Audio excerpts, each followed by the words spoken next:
على سيدنا محمد وعلى آل سيدنا محمد وبارك وسلم. صاحب السرا شافی محشر انا آتیناک الکوثر. صاحب السرا شافی محشر صاحب السرا شافی محشر انا آتیناک الکوثر. رب نے کہا ہے یہ خوش ہو کر، رب نے کہا ہے یہ خوش ہو کر، انا آتیناک الکوثر.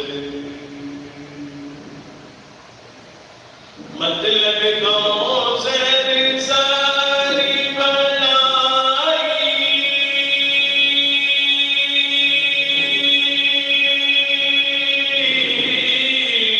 چشمہ کوثر عالم امت، چشمہ کوثر عالم امت. مطلب رابع امت اکثر، مطلب رابع امت اکثر، انا آتیناک الکوثر. ساری بلائی ساری صداقت،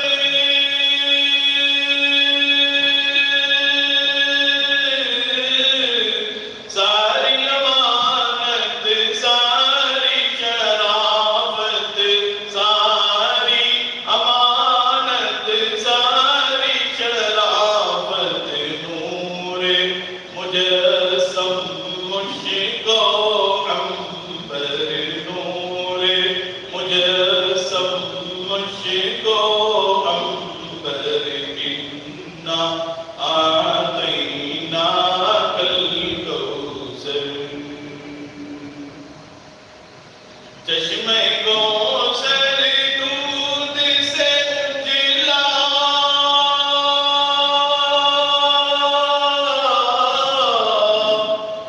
شہد سے میٹھا برف سے ٹھنڈا، شہد سے میٹھا برف سے ٹھنڈا. پیالے جس کے تارے جوہر، پیالے جس کے تارے جوہر، انا آتیناک الکوثر. عالم امت وارث آقا، نائب احمد حامل قرآن، نائب احمد حامل قرآن.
بالله من الشيطان الرجيم بسم الله الرحمن الرحيم لن تنالوا البر حتى تنفقوا مما تحبون وما تنفقوا من شيء فإن الله به عليم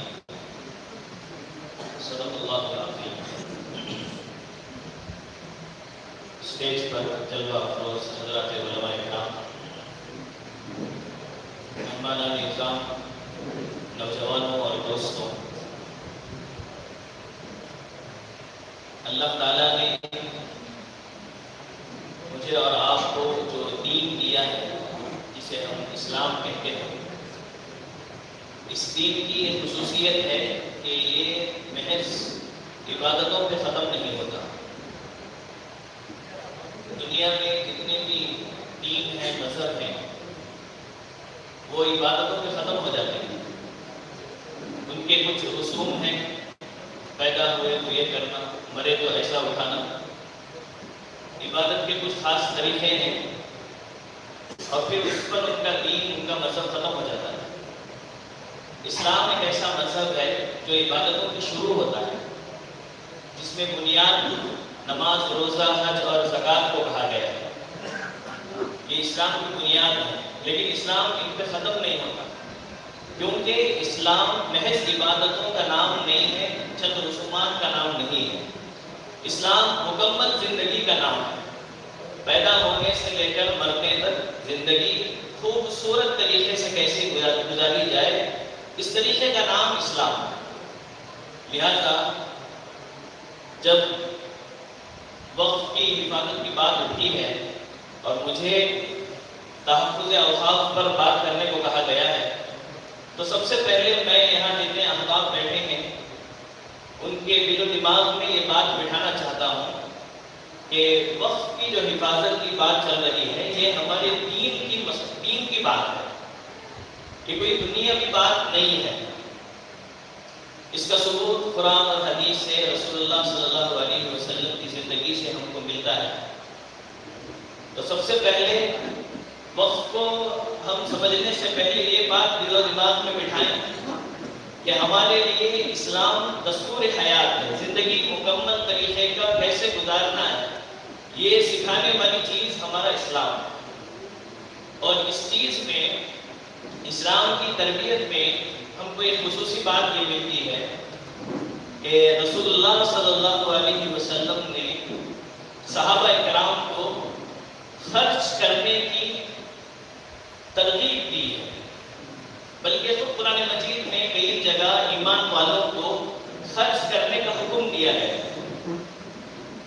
فرض زکوٰۃ کی بات نہیں کر رہا ہوں، جو فرض زکوٰۃ ہے وہ تو اپنی جگہ ہے ہی، اس کے علاوہ خرچ کرنے کا حکم دیا گیا ہے. جیسے کہ قرآن مجید کی آیت ہے، چوتھے پارے کی پہلی آیت میں نے آپ کے سامنے پڑھی ہے، جس میں اللہ فرماتا ہے تم اس وقت تک نیکی کو نہیں پہنچ سکتے جب تک کہ تم وہ چیز اللہ کی راہ میں خرچ نہ کرو جو تم کو بہت محبوب ہے، جو تم کو بہت پسند ہے. حضرت طلحہ انصاری رضی اللہ عنہ مدینے کے مالدار صحابہ میں سے تھے.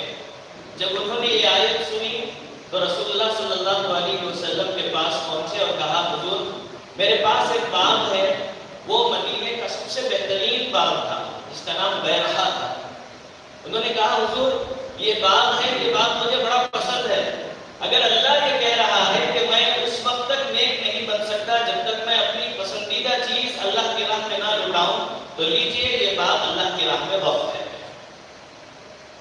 حضرت عمر رضی اللہ عنہ کو خیبر کی جنگ کے بعد چند زمینیں ملی، جن میں سب سے بہترین زمین کا حصہ حضرت عمر کے حصے میں آیا، جو انتہائی پھل آور تھا، جس میں بہت باغ تھے، جھاڑ تھے، اس سے خوب کھجوریں ملتی تھی. حضرت عمر رضی اللہ عنہ پہنچے رسول اللہ صلی اللہ علیہ وسلم کے پاس اور کہا کہ حضور یہ بہترین حصہ میرے پاس آیا ہے، میں چاہتا ہوں کہ یہ میں اللہ کے راہ میں خرچ کروں. یہ اسلام کی تعلیم ہے. صحابہ کرام جب ہجرت فرما کر مکے سے مدینہ آئے تو مسلمانوں کو پانی کی بڑی تکلیف تھی. مدینے میں ایک کنواں تھا جس میں پانی بڑا اچھا تھا، لوگ اس سے پانی لیتے تھے، لیکن وہ یہودی کی ملکیت میں تھا، یہودی اس کا اونر تھا اور وہ پانی مہنگا بیچتا تھا. مسلسل کوشش ہو رہی تھی کہ کسی طرح لوگوں کے لیے پانی کا اچھا انتظام ہو، مفت انتظام ہو. تو ایک دن رسول اللہ صلی اللہ علیہ وسلم نے صحابہ کے مجمع میں اعلان کیا کہ وہ کنواں بیر روما اس کا نام تھا، وہ کون خریدے گا مسلمانوں کے لیے؟ تو صحابہ میں حضرت عثمان رضی اللہ عنہ تھے. حضرت عثمان رضی اللہ عنہ نیت کرتے ہیں کہ میں اس کے لیے کچھ کوشش کروں. حالانکہ اس واقعے کو آگے بڑھانے سے پہلے ہم ایک مرتبہ حضرت عثمان کو جانیے. حضرت عثمان رضی اللہ عنہ کون ہیں؟ مکے کے ہیں، مدینے کے ہیں؟ مکے کے صحابی ہیں. ہجرت فرما کر مدینہ آئے اور اس حال میں صحابہ نے ہجرت کی تھی کہ مکے سے کچھ بھی ساتھ نہیں لائے. جو زندگی بچا کر وہاں سے لائے وہی زندگی ساتھ، کیونکہ لوگ ہجرت کرنے نہیں دے رہے تھے مکے والے. تو حضرت عثمان مکے سے ہجرت کر کے مدینہ آئے ہیں. تھوڑے عرصے میں حضرت عثمان رضی اللہ عنہ اتنا مال کما چکے ہیں کہ اب حضرت عثمان اس کنویں کو خریدنے کی نیت کر رہے ہیں. تو اس سے ایک بات یہ بھی معلوم ہوتی ہے کہ امت میں ایک چیز عام ہے کہ حلال کمائی کی حرص مسلمانوں کے اندر سے ختم ہو گئی، بلکہ دینداری اس کو سمجھی جاتی ہے کہ آدمی کم کمائے. کم کمانا اسلام میں نہیں سکھایا گیا، غربت کی تعلیم اسلام میں نہیں دی گئی. اسلام میں حلال طریقے سے خوب کمانے کا حکم دیا گیا ہے. لیکن زندگی سادہ گزارنے کا حکم ہے. زندگی سادہ گزارنے کا حکم ہے، کم کمانے کا حکم نہیں ہے. اسی لیے اب آپ اندازہ لگائیے، جو باغ مدینے میں پہلے سے، جو کنواں مدینے میں پہلے سے ہے، مدینے میں بہت سارے وہ صحابہ بھی ہیں جو مالدار ہیں، لیکن ان کی اس کنویں کو خریدنے کی نیت نہیں ہوئی ہے. حضرت عثمان کی نیت ہوتی ہے، ٹھیک ہے چلے. اور حضرت عثمان رضی اللہ عنہ آگے بڑھ کر اس یہودی کے پاس پہنچتے ہیں اور اس سے بات چیت ہو رہی ہے کہ یہ کنواں تم بیچو گے بیر روما؟ اس کا جواب ہے کہ میں آدھا بیچوں گا، کیونکہ وہ جانتا تھا کہ مسلمان کوشش کر رہے ہیں کنواں خریدنے کی اور مدینے میں اس سے اچھا کنواں ہے نہیں. تو اس نے اپنی چیز کا ڈیمانڈ بڑھایا، کہا کہ میں آدھا بیچوں گا. مطلب یہ کہ ایک دن تمہارا ایک دن میرا. حضرت عثمان رضی اللہ عنہ زبردست تاجر تھے. وہی بات میں بول رہا تھا کہ چند دنوں میں حضرت عثمان اتنا کما چکے ہیں کہ اب کنواں خریدنے کی طاقت ان کے پاس ہے. کیونکہ رسول اللہ صلی اللہ علیہ وسلم کی زندگی سے ہم کو یہ بات ملتی ہے کہ حضور صلی اللہ علیہ وسلم نے صحابہ کو طے کیا تھا کہ وہ یہودیوں کے بازار میں جائیں اور تجارت سیکھیں. ان کی کیا غلطیاں ہیں وہ غلطیاں دیکھیں، کیونکہ حضور صحابہ کو یہ بول چکے تھے کہ ایک وقت آئے گا کہ ہم اپنا بازار خود بنائیں گے. اور تاریخ یہ بات لکھ چکی ہے کہ جس طرح مدینے میں رسول اللہ صلی اللہ علیہ وسلم نے مسجد نبوی بنائی ہے، ایسے ہی رسول اللہ صلی اللہ علیہ وسلم نے مدینے میں بہترین بازار بنایا. اس بازار کا نام تھا مناخا. اور اس بازار سے دنیا میں صرف تجارت نہیں کی، فائدہ نہیں کمایا، اسلام کمایا.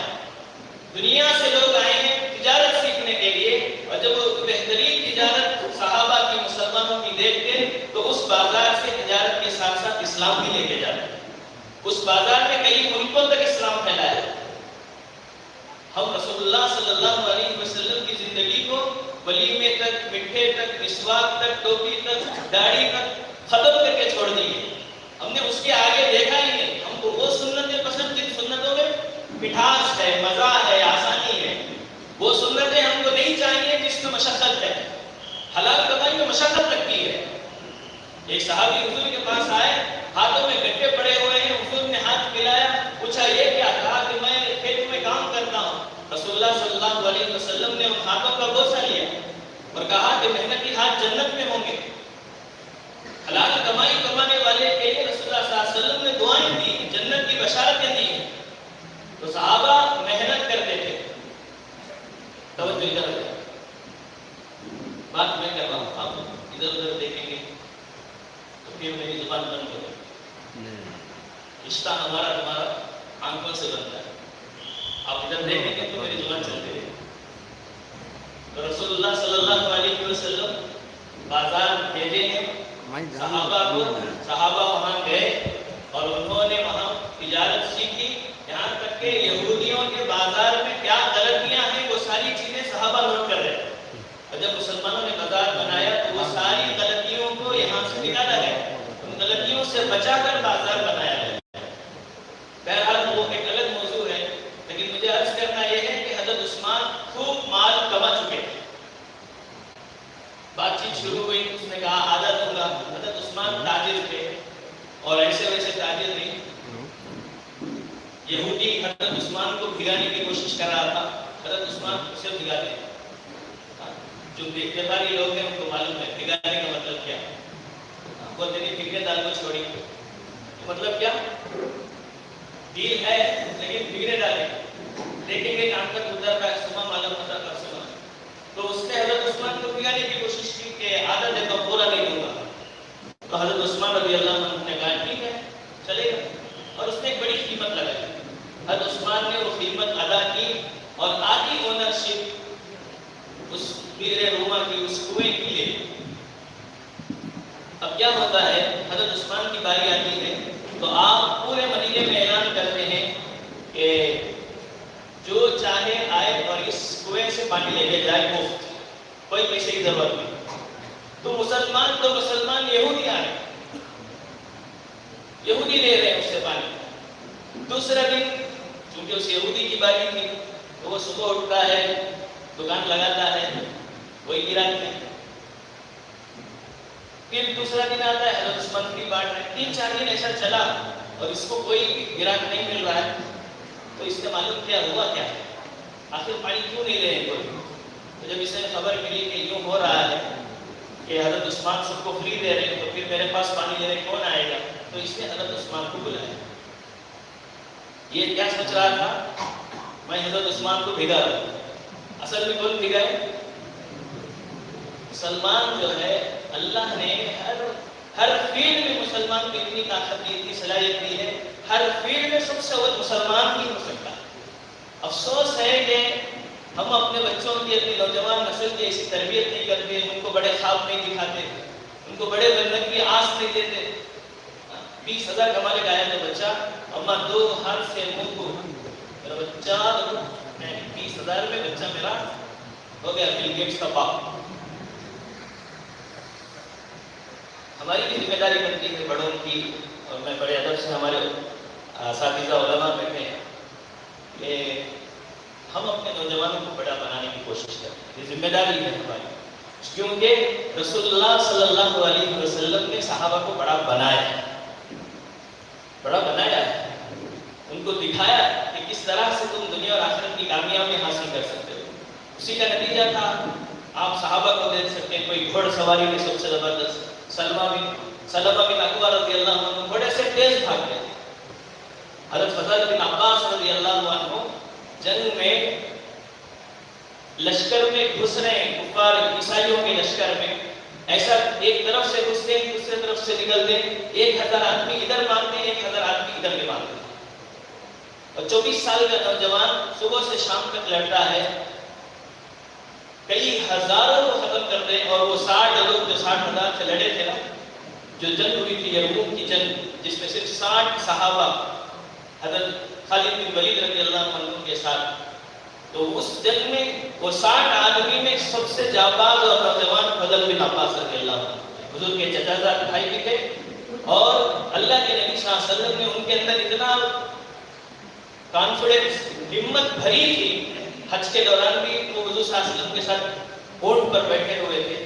تو ایسی کئی چیزیں ہیں کہ صحابہ اکرام کو حضور نے بنایا، نرچر کیا، ان کے دماغوں کو بڑا بنایا، ان کے حوصلوں کو بڑا بنایا، ان کو تجارت سکھائی، ان کو کمانا سکھایا، ان کو لڑنا سکھایا، ان کو دیرنا سکھایا، زندگی کا ہر رخ سکھایا۔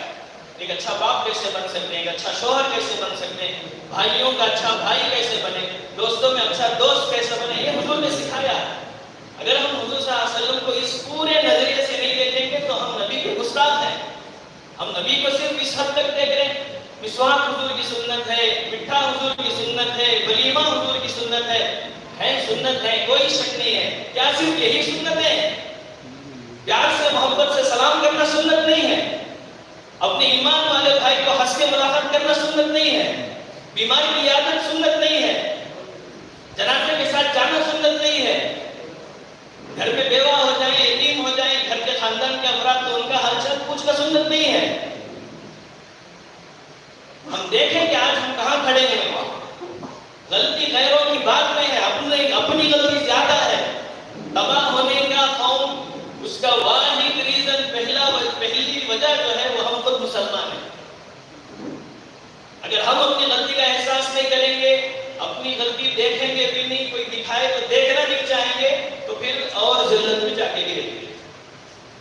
وقت ہے کہ ہم اپنی غلطی کا احساس کریں، غلطی مانیں، اسے غلط بدلنے کی کوشش کریں۔ نہیں آتا آج ہم لوگوں کو تجارت کرنا، نہیں آتا آج ہم کو حلال طریقے سے کمانا۔ صحابہ کو دیکھیے، حضرت عثمان تھوڑے عرصے میں اتنا کما چکے ہیں، اب یہ بلاتا ہے کہ عثمان آؤ تھوڑا بات کرنا ہے۔ حضرت عثمان بیٹھے ہیں، بولو بھئی کیا بات؟ نہیں وہ آدھی کوڑی میرے گلے ہیں، وہ بھی بیچنا چاہ رہا ہوں۔ وہ بھی کیا کرنا چاہ رہا ہوں؟ بیچنا چاہ رہا ہوں۔ حضرت عثمان رضی اللہ عنہ نے کہا ٹھیک ہے خریدوں گا، لیکن میری ایک کنڈیشن ہے۔ پہلی ڈیل میں تمہاری کنڈیشن تھی نا، تم پورا نہیں دے رہے تھے، آدھا دینے کی کنڈیشن تمہاری ڈیل ہے۔ جہاں پر 1 روپے میں چاکلیٹ نہیں آتا، جہاں وہاں اس جگہ پر 1 روپے میں 1 اسکوائر فٹ زمین رینٹ پہ دی گئی، اور مزے کی بات یہ ہے 18 سال سے وہ رینٹ بھی نہیں آیا۔ کیا اس لیے بزرگوں نے وقت کی تھی؟ الحمدللہ قوم جاگی ہے، تھوڑا تھوڑا اب سوچنا شروع کیے ہیں، اتنا بولنے کا موقع مل رہا ہے۔ امید ہے کہ قوم جاگی، آپ جاگیں گے چوروں کو ڈر ہوگا، آپ جاگیں گے غیر غلط لوگوں کو ڈر رہے گا، آپ سوئیں گے تو آپ کے گھر کے اوپر سے چوری ہوگی، آپ کے آنکھوں کے سامنے سے چوری ہو جائے گی، پھر روتے رہیں گے کہ ہمارا مال ایسا ہو گیا ویسا ہو گیا۔ میں اللہ سے دعا کرتا ہوں امت کو اللہ اور ہمت عطا فرمائے، ان علماء کو اللہ اور ہمت عطا فرمائے۔ امت کو یہ ہونا ہے اور جان کر زندگی گزارنا ہے، اور سوال کرنا سیکھ لیں۔ کوئی آپ سے کوئی بات بول رہا ہے تو اس کے پیچھے وجہ کیا ہے آپ پوچھنا سیکھیے۔ کہ آپ کے نبی صلی اللہ علیہ وسلم نے نہیں سکھایا کہ حضرت عمر کو حضرت سلمان فارسی نے مجمع میں جمعہ کے محراب کے اوپر روکا نہیں ہے؟ کیا یہ تعلیم ہم کو نہیں ملی ہے؟ ہم کیوں گونگے بنے بیٹھے ہیں؟ میں اللہ سے دعا کرتا ہوں اللہ ہماری بزدلی ختم فرمائے۔ اللہ تبارک و تعالیٰ 24 نومبر کو ہونے والی اجلاس سے اس امت کے اندر اور ہمت بھرے۔ اللہ تبارک و